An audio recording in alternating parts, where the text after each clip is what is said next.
Chers amis, bonsoir. Nous continuons donc le cours sur Pessah ou le dévoilement de la providence divine. Comme nous l'avons dit auparavant, dans les cours précédents,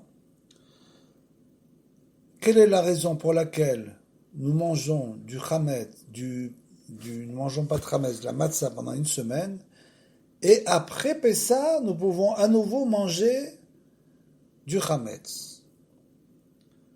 זה בחינת מה שכתוב בזוהר הקדוש, שמאחר שקיבלנו המצה, שהיא יכולה אחר כך, אנחנו יכולים אחר כך לאכול החמץ. Qu'on écrit dans le Zohar que la raison pour laquelle nous pouvons manger du chametz après Pessah, c'est justement parce que nous avons mangé la matzah pendant Pessah. Pourquoi? Shachar shenitgalé hashgacha, donc c'est toujours d'après le Likutei Halachot de Rabbi Nathan, c'est le divrei Rabbi Nachman de Breslev bien sûr. Shachar shenitgalé hashgacha, puisque comme nous l'avons expliqué, pendant Pessah la providence divine se dévoile. Yecholim lechol chametz gamken, du fait que nous avons eu un dévoilement de la providence. Nous pouvons alors recommencer à manger du chametz qui nitgadel ada'at. Pourquoi? Parce que nous avons acquis une nouvelle connaissance. Pendant Pessah, c'est le dévoilement de la hashgacha, de la providence, et du da'at, de la connaissance divine. C'est-à-dire que nous acquérons pendant Pessah une nouvelle connaissance qui nous élève, qui nitgadel ada'at veyodim shegam ateva hi hashgachat be'emet, parce que nous avons parlé aussi de la nature. Donc Pessah, c'est la fête qui est au-dessus de la nature. Donc nous sommes éloignés de la nature, de l'aspect naturel des choses, et nous nous sommes rapprochés de l'aspect divin des choses. Et après Pessah, avec cette nouvelle connaissance, nous pouvons comprendre que la nature, même la nature, présente un aspect de providence divine. Puisqu'on l'a dit, la nature c'est quelque chose de fixe, donc il y a des gens qui croient en la nature, ou qui n'aiment que la nature. Pourquoi? Parce que ça les rassure. Ça les rassure, c'est une chose qui est immuable, qui ne bouge pas. Bien sûr, il y a des sauts de la nature, des revers, comme par exemple, des fois il y a des ouragans, des fois des tremblements de terre, des choses un peu surnaturelles. Mais enfin, c'est encore, pour eux, c'est encore classifié comme des choses naturelles. Alors que nous savons très bien que ces choses-là ne sont pas du tout naturelles. Et après Pessah, on peut découvrir justement la providence divine, même dans la nature. C'est un très haut niveau.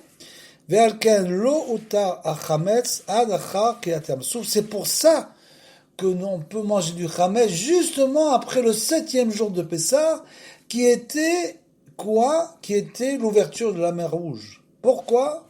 Chez Ib et Shevi, chez le Pessah, c'est le 7e jour, qui azayaikar m'appelait Mitzrayim, parce que justement le 7e jour de Pessah, c'est là que le peuple égyptien s'est noyé dans la mer Rouge. Et donc la providence divine s'est dévoilée de plus en plus, puisqu'on sait que ça a commencé par les plaies. Comment tout a commencé? Tout a commencé d'abord, il faut bien comprendre, ça a commencé quand les Hébreux ont crié.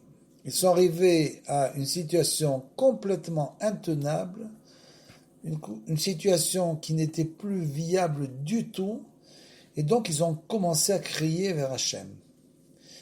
Le cri est une chose très puissante qui peut réveiller en haut de nombreuses choses et amener de nombreuses délivrances à l'être humain. On n'est pas obligé de crier à voix haute, on peut crier à voix basse. Les gens qui souffrent peuvent crier, ont tendance à crier vers Akadosh Baruch Hu, et il les délivre véritablement. C'est ce qui s'est passé en Égypte. Donc, tout a commencé par le cri, et à la suite de ça, s'est dévoilée la providence. Donc, il y a eu les 10 plaies d'Égypte, à la suite desquels, les Hébreux sont sortis par le miracle. On va le voir, le miracle qui s'est produit pendant la nuit de la mort des premiers-nés, le 10e plaie. En pleine nuit, ils sont sortis pendant la nuit.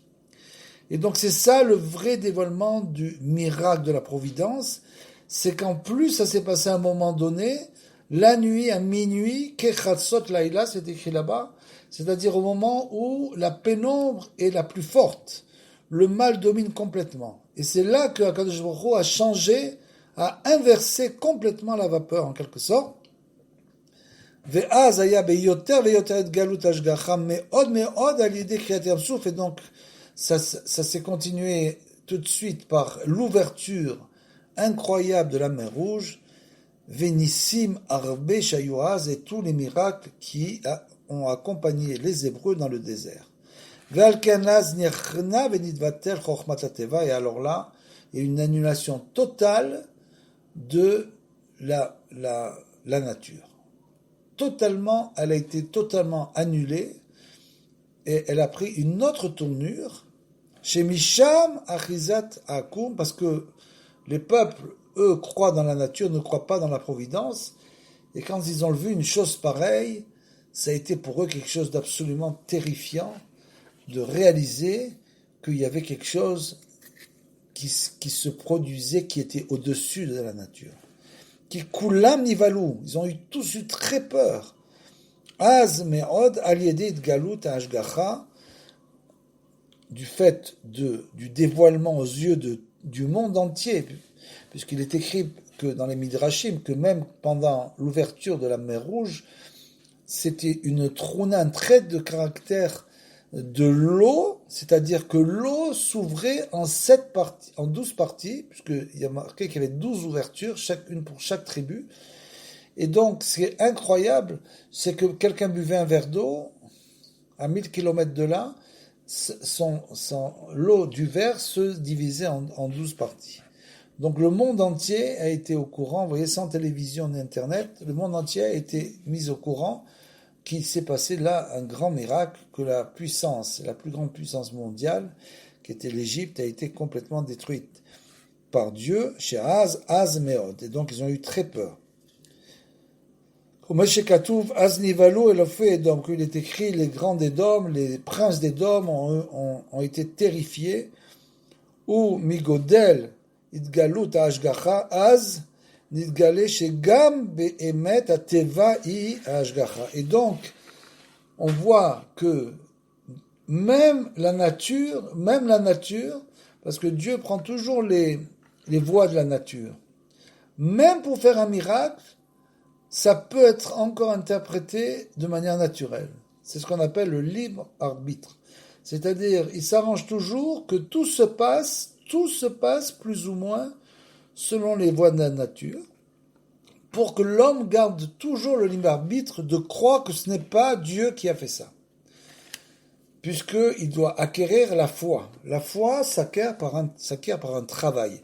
Donc s'il ne fait pas ce travail, il va dire que tout se passe de manière naturelle. Même les miracles. Comme certains ont dit puisqu'il est écrit là-bas qu'il y a un vent violent qui s'est levé, avant que la mer s'ouvre. Et donc il y a des gens qui ont dit, eh ben voilà, il y a un vent violent, l'eau s'est échappée et ils ont pu passer comme ça. C'est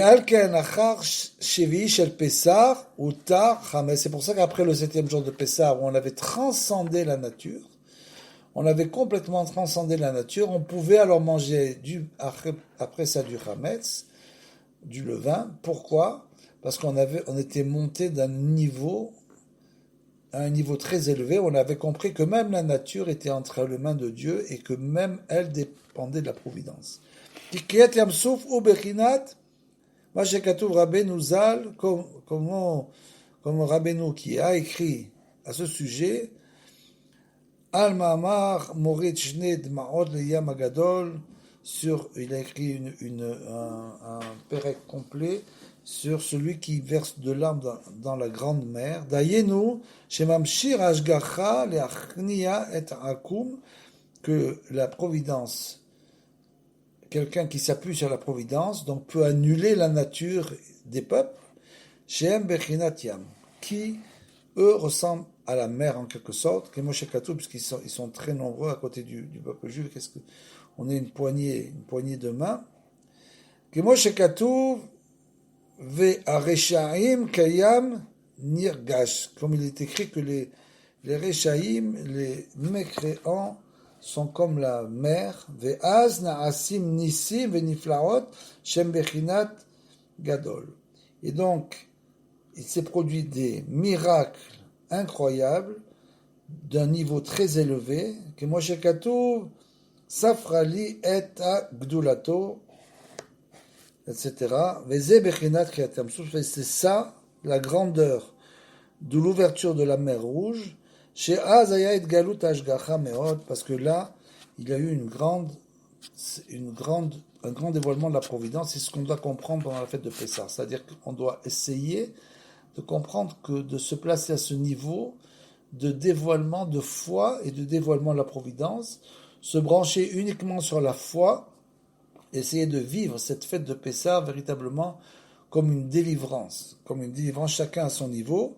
Validé à Ashgacha, Ayanes. Et c'est grâce à ça qu'il y a eu le miracle. Donc, c'est-à-dire que dès le moment où la personne a foi dans la providence divine, et ne s'appuie pas sur les voies de la nature, et sait que tout ce qui lui arrive dans ce monde est pour le bien, et que Akadosh Baruch Hu ne lui envoie ses épreuves que pour l'élever, pour qu'il s'élève, et pour qu'il surmonte ces épreuves uniquement avec la foi. À ce moment-là, ça donne la possibilité, la providence de se dévoiler et de régler les problèmes. Il faut, dans tous les cas, garder la foi. Chez Imshia Bechinat Ashgachat et Bechinat Yam, chez Meramez à la Koum, et donc cette Ashgacha, elle a été vraiment évidente au niveau de la mer, qui correspond au peuple. Ve'az nigma yam, et la mer s'est ouverte. Ayenu ki Yam Souf, ou Veshne Bechinot, parce que l'ouverture de la mer Rouge, elle présente deux aspects. Ushneem echad ki Zetalu basé, en fait, les deux sont reliés l'un à l'autre. Qui Kriyat Yamsou Meramez chez Nigba Yam Chochma chez les Maala, c'est-à-dire que en fait, c'est pour nous faire comprendre que c'était la mer de la connaissance. Vous savez que le Talmud est appelé la mer de la connaissance, parce que c'est une chose tellement étendue que c'est comme une mer de savoir. Donc, cette mer de connaissance est ouverte en haut. Chez Nigba Yam, à Chochma, chez les Maala, elle s'est ouverte en haut dans le ciel, au niveau de l'endroit d'où provient la connaissance. Venid Galé Adarat, et la connaissance, cette connaissance-là, s'est dévoilée à nous. Bechinat Ashgacha, et bien sûr, c'est de savoir que Akadosh Baruch Hu, c'est lui qui mène le monde.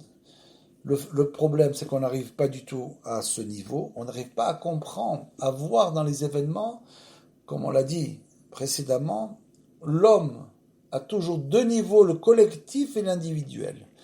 On n'arrive ni à voir au niveau individuel, ni au niveau collectif la providence divine.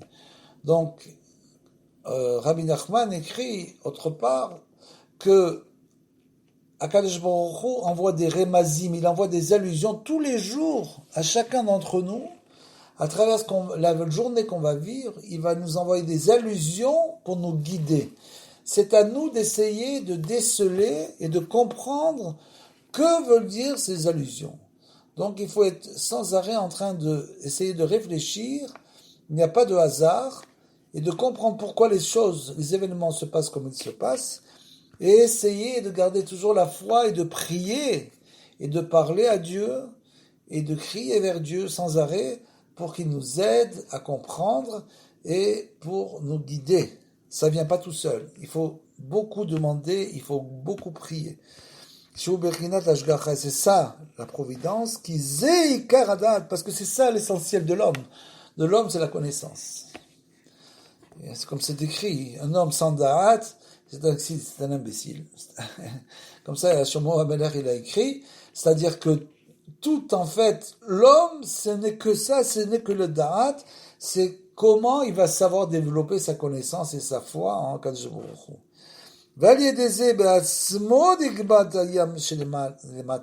C'est uniquement grâce à ça, cette ouverture qu'il y a eu en haut, que l'ouverture s'est faite aussi en bas. Chez Meramez à la Koum de Alma, chez Mkeyam Nirgash, parce que ça faisait allusion donc aux peuples qui ont fait souffrir en Égypte pendant 210 ans d'esclavage. Ils ont souffert énormément, parce que l'histoire, vous savez que il y a une histoire de Akadosh Baruch qui a endurci le cœur de Paro. Alors on pose la question, si Akadosh Baruch il a endurci le cœur de Paro, c'est en quelque sorte il lui a enlevé le libre arbitre. On peut dire alors il avait plus de libre arbitre. Ben non, effectivement il a plus de libre arbitre. Pourquoi? Parce que en fait l'Égypte, quand les Juifs sont rentrés en Égypte, c'est parce qu'ils avaient une réparation à faire. Donc il y avait une sorte de hashgacha. Ils étaient là pour la réparation. Mais les Égyptiens ont fait beaucoup plus de mal qu'ils auraient dû.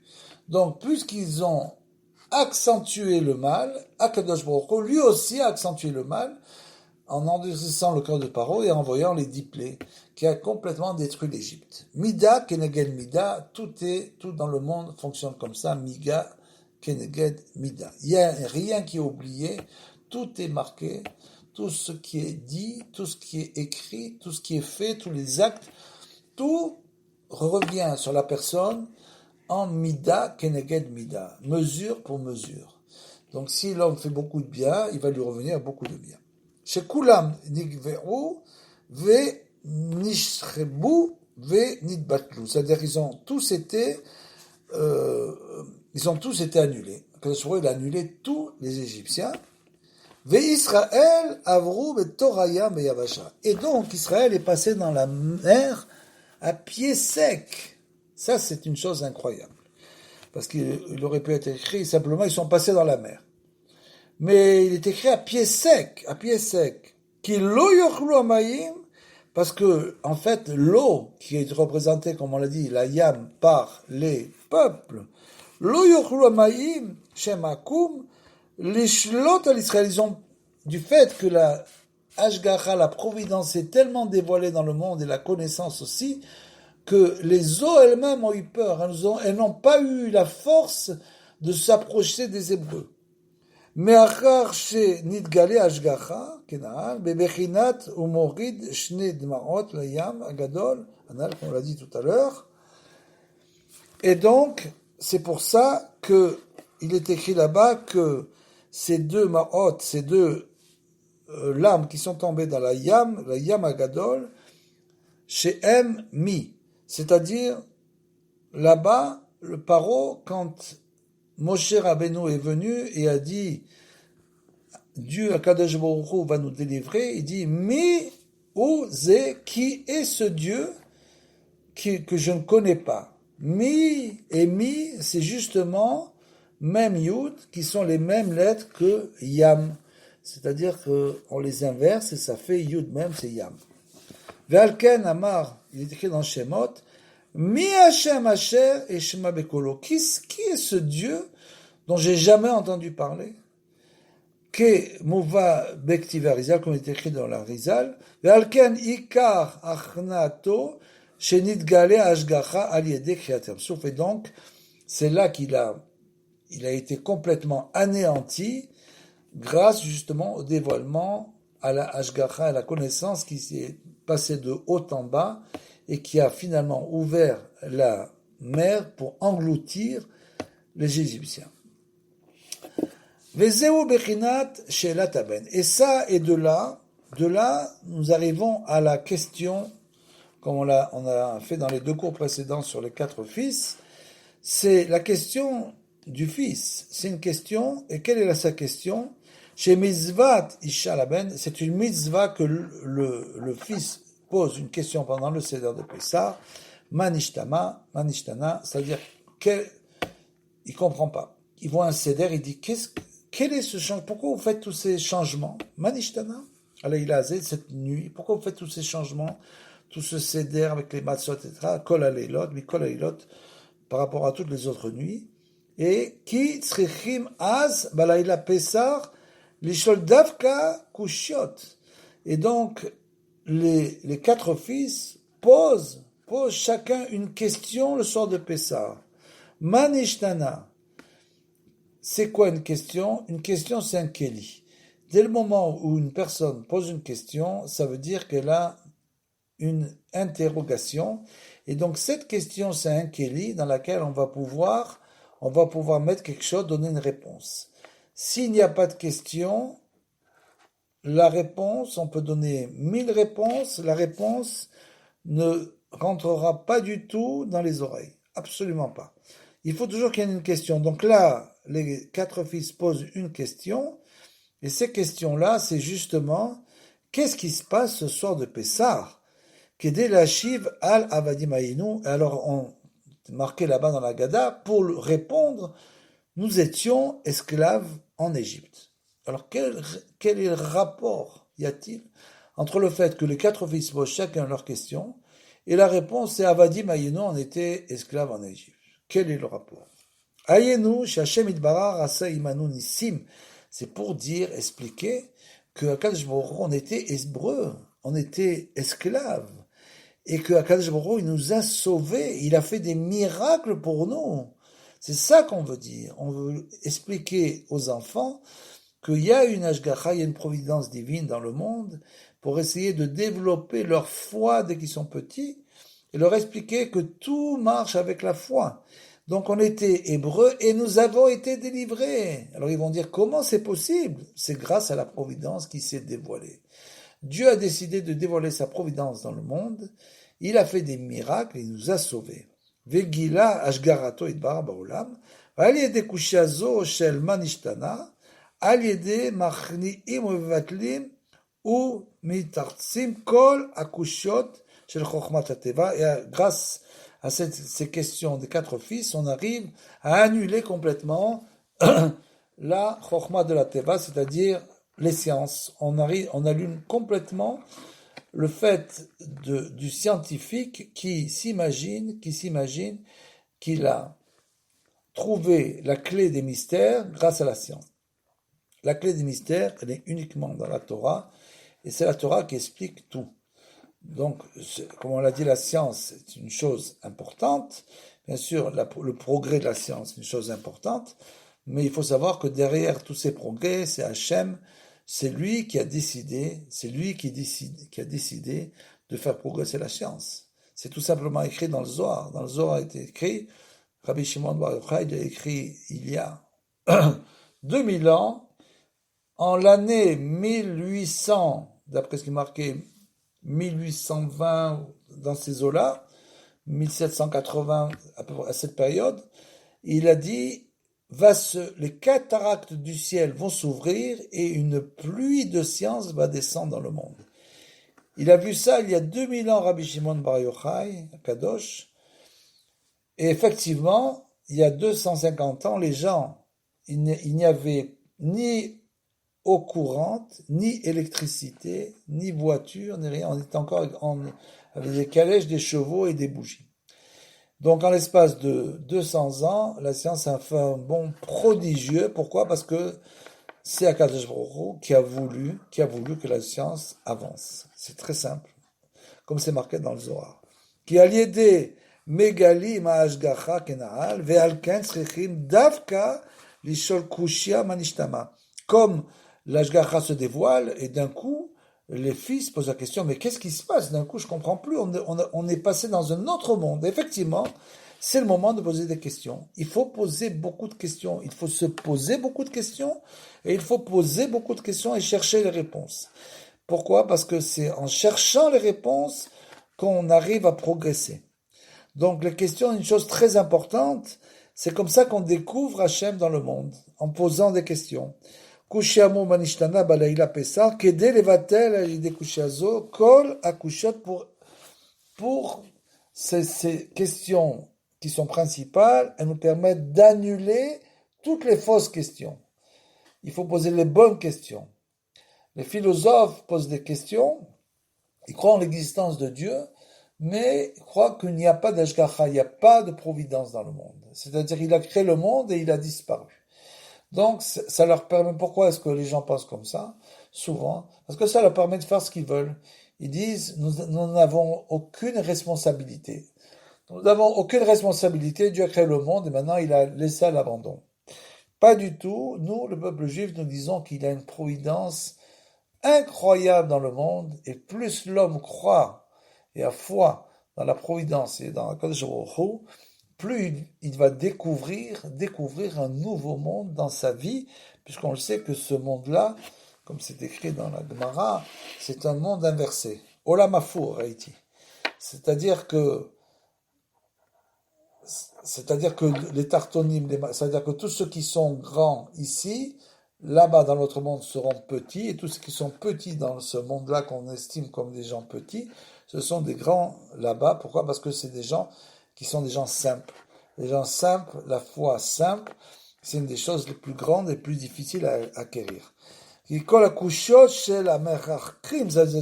scientifiques, eux qui posent des questions sans arrêt, mais pas des questions pour dévoiler Akadosh Baruch Hu, c'est des questions au contraire pour prouver que le monde peut fonctionner sans Dieu. Chez Baïm, mais Chokhmat Hateva, c'est comme ça vient de la connaissance de la nature. Ils disent regarde la nature, elle fonctionne très bien toute seule. Donc c'est clair que le monde n'a pas de Dieu. Qui aliédé kushia zo nitgale ashgacha venitbatel et gamre kol akushot shelahem. Et donc la question des fils, qu'est-ce qui manishtana, quel est le changement de cette nuit? À ce moment-là, c'est le changement, c'est la ashgacha et la foi qui se dévoilent dans le monde. Ve'alken dibra Torah keneged arba banim. Et pourquoi il y a 4 fils justement, comme on l'avait dit, chez Shoalim, Kushot, Manishtanak, tous les 4, ils posent la question, qu'est-ce qui s'est passé? Qui Arba Banim, parce que ces 4 fils, En Keneged Arba Malchuyot, parce que ces 4 fils correspondent aux 4 exils, comme on l'a dit, qu'Abraham Avinu avait couru après 4, s'était battu contre 4 rois. Pourquoi? Parce qu'il avait compris qu'il y aurait 4 exils, donc il a essayé d'annuler les exils en chassant ces 4 rois. Puisque l'exil, c'est la domination, Le juif est totalement dominé par les peuples, et donc il ne peut plus dévoiler la présence, la providence divine. Donc cette domination est une domination qui empêche le juif de se réaliser. À part bien sûr, pendant toute la galoute, les grands tzadikim qui sont venus pour nous sauver, naturellement. Qui colle Arba Malchuyot, parce que ces 4 royautés, chez M, Klal, Kol, Agalouyot, qui sont présentées par les 4 exils, chez Kulam, Mitgamrim, Rak, Aliyedi, Bechinat, Chokhmat, Teva, et qui se ont dominé uniquement grâce à cette domination du côté naturel des choses, puisque pour les nations, tout se passe de manière naturelle, ils étudient la nature, ils nous parlent de la nature, et ils essaient toujours de savoir, par exemple, une chose dont Rabbi Nachman parle, il dit, une chose qui est impossible de prévoir, par exemple, c'est le temps. Le temps, vous connaissez le temps demain. Demain, il va faire comme ça, il va faire comme ça. C'est vrai que ça marche, parce qu'ils voient les vents, ils voient comment ça se dirige, et ils se disent, voilà, demain, dépression, etc. Mais des fois, ça marche pas. Des fois, tout change. Pourquoi? Pour montrer que justement, l'ashgacha, même au niveau du temps, imprévisible. Eh bien, des fois, il prévoit et ça marche pas comme ça. Donc, ça veut dire, c'est ça. Ça veut dire qu'on ne peut pas, non seulement qu'on ne peut pas tout prévoir, mais en plus, on ne peut rien prévoir. Ça, c'est clair. On ne peut rien savoir ce qui va se passer demain. Personne ne sait. Personne ne peut vous dire ce qui va se passer demain. C'est impossible. Donc, c'est ça. La connaissance des peuples, c'est de vouloir savoir, de vouloir fixer les choses, mais on sait très bien que c'est impossible. Donc, vivant dans cet environnement, le juif est influencé et ne perd sa qualité de dévoiler la providence divine et la foi, et